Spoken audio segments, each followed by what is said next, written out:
Welcome back, folks. Bentbrook here. It's been a while since I've been, well, not since I've been out, but since I've been filming for my channel.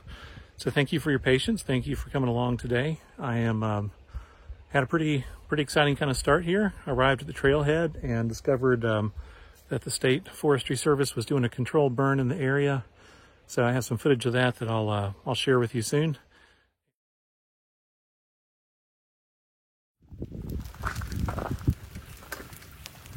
So you can see where they just burned the excess stuff down here. And all the critters are gone. We're moving. New bridge, new road. Over here, this is the kind of field, kind of stuff that it once was. And here's the new bridge. And this beautiful part here, zoom out so you can see better, is a creek. I can't remember the name of it, but it's quite spectacular. All right, I have picked my campsite.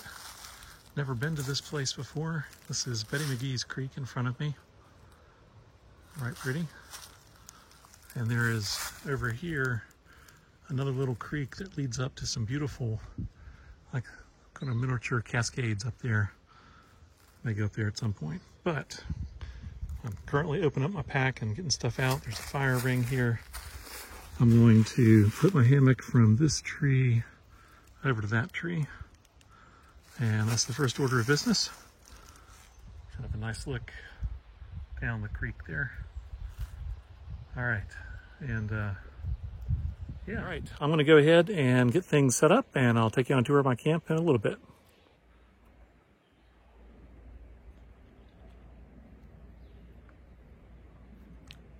Cheers, friends, thanks for watching. Need a little refreshment before I got going.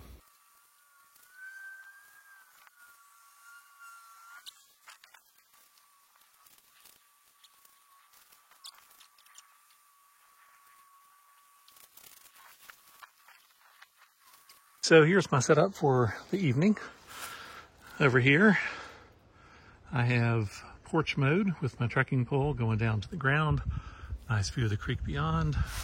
Got a nice little breeze coming this way, although it's kind of blowing, I think, opposite direction from the way it was. Okay, in any case, porch mode on this side too. Proximity to fire and backpack. So far, so good. All right, I did a little bit of a kind of crazy setup here. This is a Kelty Noah's Tarp 9-foot, and I've kind of strung it up like this. I will pull these sides down if I need to, weight them with a bottle or something. I'm gonna pull the back taut, get a little bit better pitch, but this gives me a space under roof should it rain. And I can also move all the wood underneath there so that it stays dry if it rains. So one of the things that I'm doing here today is actually tracking down a multi-stage, I think it's a 15-stage geocache. And it's in this area, and it has, I'm on stage 7. I've done 7. I'm heading out for stage 8 now. And I'm gonna see if I can find the coordinates for that one, figure out where I need to go, and then maybe come back tomorrow. Well, all day tomorrow I'm gonna be looking for these. See how many I can knock out. I've hiked a whole bunch of miles so far, but anyway, it's a lot of fun. It gives you a little bit of a sense of purpose. I'm gonna just pause here.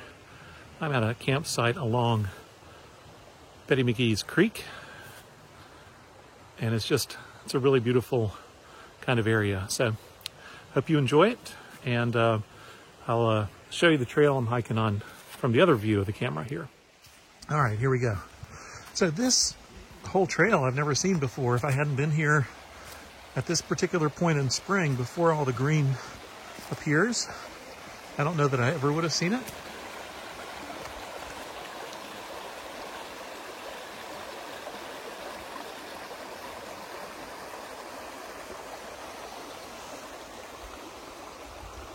This creek has a considerable flow, and back where I'm camped, Let's see. You can just make out, I think, through the trees, my tarp. But back where I'm camped, it has a really deep hole that would be good for, probably good for fishing. I don't know what local species would be in these creeks, and I'm sure they'll be here.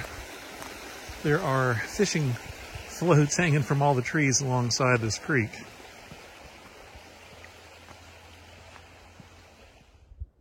I don't know if you can see the top of the ridge over there.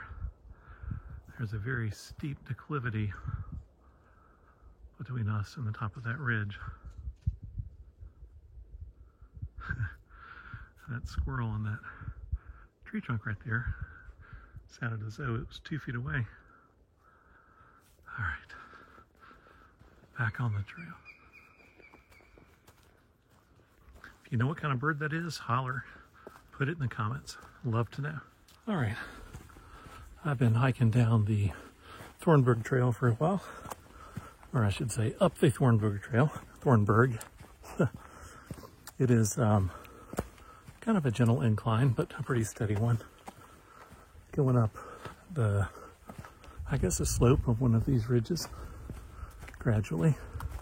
But I should be coming up with my first landmark, which will cause me to abandon the trail and start going horizontally, hopefully along the same contour line, just like slightly above a creek. Sorry, checking on the backside of a log for snakes, since snakes are ambush predators. Anyway, along the backside of a, I'm mixed up, talking about the log and interrupted my train of thought. I'm going to go hopefully following along a contour line along the way. I'm going to reverse this and show you one of the characteristic kind of sites of this area.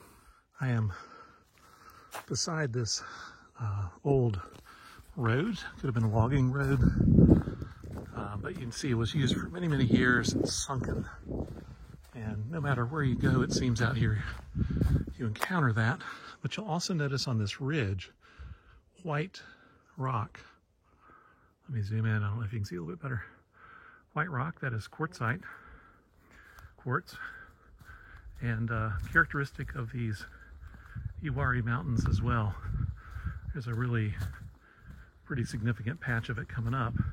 And because these mountains are so old, they were once, they think, as high as the Himalayas and have been washed down to about 900 feet. I don't know, I'll put them into metric somewhere on the screen, but it exposes these veins of quartz that run through these ancient mountains. These were mountains that Native American Indians used literally thousands of years ago.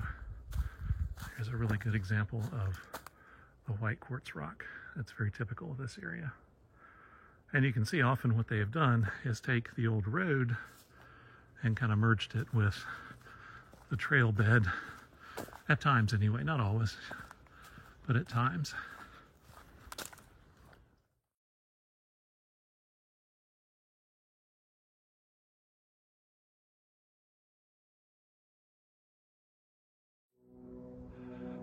So nature can be pretty awesome.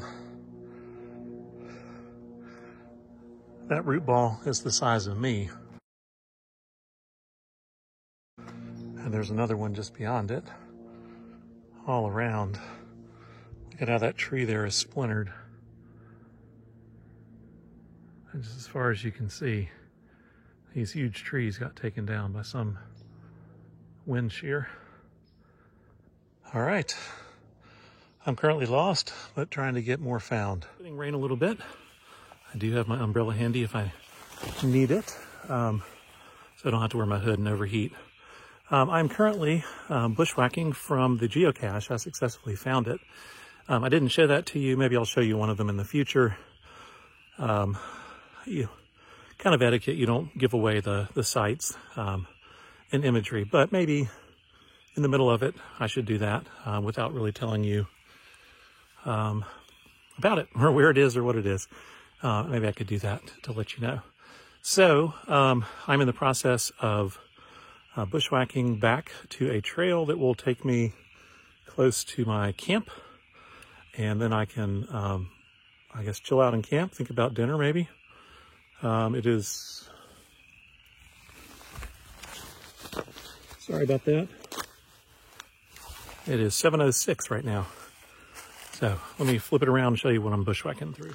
So one of the crazy things about bushwhacking is it takes you to really beautiful areas that are way off trail. And this is Silver Run Creek, and it's absolutely gorgeous. Really pretty. Splits here with a little bit of island. And it's been a while since anyone was last here. That is a stainless steel pop top Pepsi can. I'll be curious to look up and find out when the last time that was around. But yeah, this is my bushwhack treat for today. So the way I've been navigating in this forest, oh look, one, another blowdown, but two, also another forest trail going down here. This tree, which looks perhaps like a shagbark hickory right up here, that one, was my targeted site. So I'm gonna get behind it and then I'm gonna take my bearing again. I am moving at 358 degrees to get to where I'm going. This will be interesting.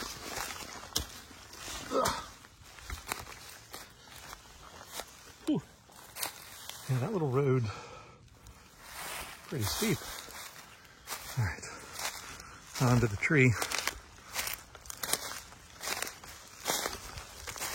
And then since I am using my phone as a compass, that's all she wrote, folks. Well, I am just about back to the turnoff for the trail that goes to my camp that I discovered. It's kind of a day of firsts. I've never been out in a, well, forest fire, although it was a controlled burn, and enough to give me respect for the speed with which it can move. And I'm camping in a new campsite that I've never been in before. So that's also a good thing. All right, I'm gonna turn the camera around and show you the path back to my setup. Good thing I put up both tarps because it has been raining, as you know. And yeah, we'll see what happens tonight.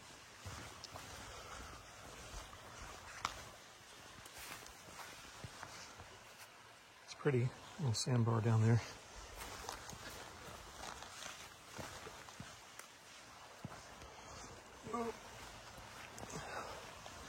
This trail is hard on the toes. It descends very precipitously down to the water.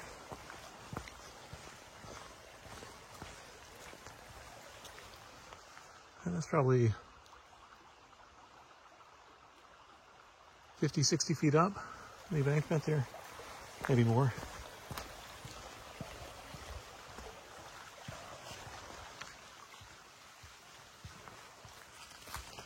Yeah, here's that feeder stream I was telling you about. Alrighty, here we are, just as the sun is about to set. Back in camp. Tarp has done its job on that side. Looks like it's done its job on this side. Yeah. So I just need to see how this is doing. Perfect. Yeah. Eating up nicely. And let's check over here. Yeah, that's the steep down and away part. All right, we are ready. I'm gonna get situated, light some lanterns, and get set. All right, I am at a little creek. As you can see, picking a spot with running water and using my scoop to fill my water bag for my evening meal. All All right, we have a little bit of water drama going on here. As you know, I got my water. When I hooked it up, I discovered that there's a little bit of a leak in the gasket, and it could mean that unfiltered water could run into my bottles. So let me show you what I've rigged up. I have a visitor. Yep, right there. Mr. Sluggo, Tiger Slug, I believe. All right, water down to here. This is my business end. What I've done, you can see the water leaking out there pretty badly. I can't get that off. I don't have a thing to torque it, so I'm just going to open it and assume that a lot of the water will go into the bottle and that this cloth will catch what doesn't. So here's the plan for my meal tonight. I'm going to use this log that has been burned as a base because it's relatively dry. And on that, I'm going to build a little twig fire. Nothing major, because I don't need anything major. My menu for tonight is going to be, if I choose to do them, some naan, which I may grill, a T-bone steak, which I definitely will grill, some sour cream home-style mashed potatoes. I'm going to use a Vargo titanium folding grill to grill the steak. As you can see, it's pretty small. It's going to take most of that just to grill the steak. Over here, I have my Evernew pot. It's got water in it, about 2 cups. I'm going to estimate my bowl for my mashed potatoes. I'm just going to use, now that I'm thinking about it, I'm just going to use the grill probably for my plate for my steak. Twig fire still requires preparation in terms of moving up in your stick. All right, so sorry about the lighting situations. It's getting a little bit cooler. What temperature is it? Yeah, I can't see my temperature gauge right now. I think it's probably around 60, 59, somewhere around in there. Trying to get going here. Well, that's the sight so far. Flames are, perspective, probably about 18 inches tall, 12 to 18. And no, my kerosene lantern is not that close to the flame.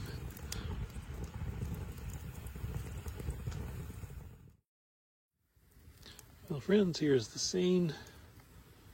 The fire is kicking out a lot of heat. It's super dry, tender, super dry wood I put in there. So I reckon that water's going to boil pretty quickly, which is good. I'll let it boil for a minute or so because it's straight out of the creek.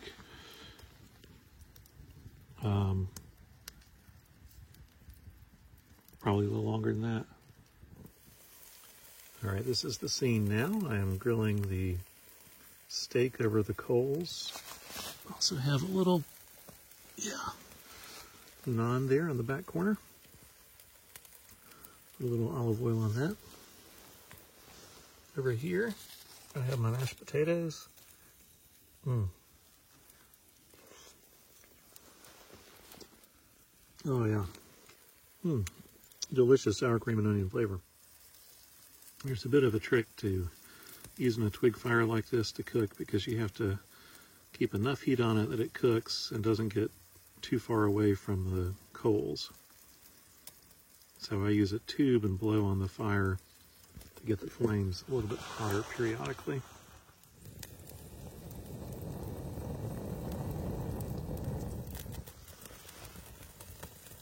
There we go.